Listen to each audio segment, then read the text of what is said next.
Everyone, welcome to my mini blog. And পেছনে background দেখে তোমরা বুঝতেই পারছো আজকে আবার কুকিং হতে চলেছে। অ্যান্ড রান্নাতে আজকে হবে পনির, নিরামিষ করে, কারণ যেহেতু যে স্যাটারডে আছে, স্যাটারডে আমার বাড়িতে ভেজ রান্না হয়। তো চলো পনির রান্না করা যাক। পনিরের জন্য কিন্তু প্রথমেই পনিরটা বের করে নিয়েছি। এবার চলো পনিরটা পিস পিস করে কাটা যাক। এবার সুন্দর করে এটাকে একটু মোটা মোটা করে ডাইস করে আর কি, মানে যে কিউব হয় ওরকম কিউব করে এটাকে পিস পিস করব। ঠিক এরকম সাইজের পনিরগুলো হবে আমাদের। ঠিক কিউব করে করে আমি কেটে নিয়েছি। আর এদিকে কিন্তু তেলটা গরম হয়ে গেছে। সব থেকে ভাইটাল কাজ, যেটা আমার ভয় লাগে সেটা করতে চলেছি। পনিরগুলো কিন্তু এবার দিয়ে দেবো আস্তে আস্তে। এইবার দেখো পনিরগুলো কিন্তু বেশ ব্রাউন কালার হয়ে গেছে। আর বেশি এর থেকে ব্রাউন করবো না। এইবার কিন্তু আস্তে আস্তে তেল থেকে ছেঁকে ছেঁকে তুলে নেব। তারপরে প্রসেসগুলো তোমাদেরকে দেখাচ্ছি। এগুলো কিন্তু তুলে নেওয়া হয়েছে। এবার গোল গোল করে আলুগুলো কাটা আছে, আলুগুলোর মধ্যে দিয়ে দেবো ফ্রাই হবে।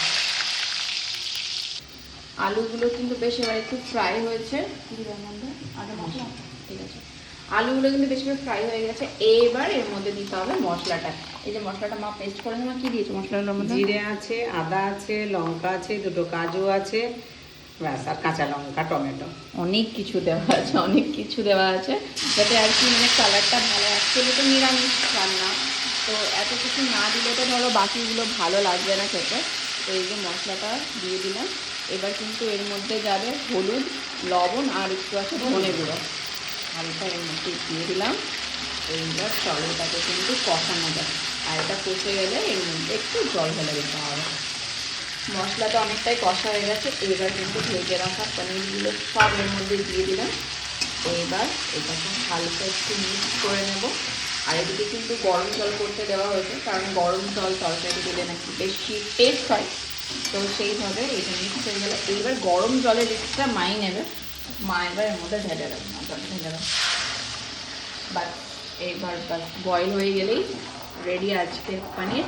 খাচ্ছি এখানে ব্ল্যাক কফি অ্যান্ড বিস্কিট নিয়ে নিয়েছি। আমি জানি এটা ডায়েটের মধ্যে পড়ে না, বিকজ এটা অয়েলি বিস্কিট, বাট খেতে ইচ্ছা করছে, কী করবো, কিছু কারণে। আর মা কিন্তু যে পনিরটা বানিয়েছিলাম সেটা খেয়ে মা বলবে কি কেমন লাগছে। মা নিয়ে নিয়েছে অল্প একটু ভাত, দুটো পনির আর একটা রুটি খাবে, তাই তো? এবার মা খেয়ে বলুক যে কেমন লাগছে খেতে। বুঝতে পেরেছো টেস্ট? খেয়ে তো দেখো নি। সত্যি ভালো হয়েছে মা? সত্যি ভালো হয়েছে, আমার চাইতেও ভালো হয়েছে। আর এই যে ঠিক এমনটা খুবই ভালো, কালারটা। খুবই ভালো। আর একটু দেখতে তো আমার বেশ ভালো লাগছে। ভালোই হয়েছে তাই তোমার? আমার চাইতে ভালো রান্না হয়েছে।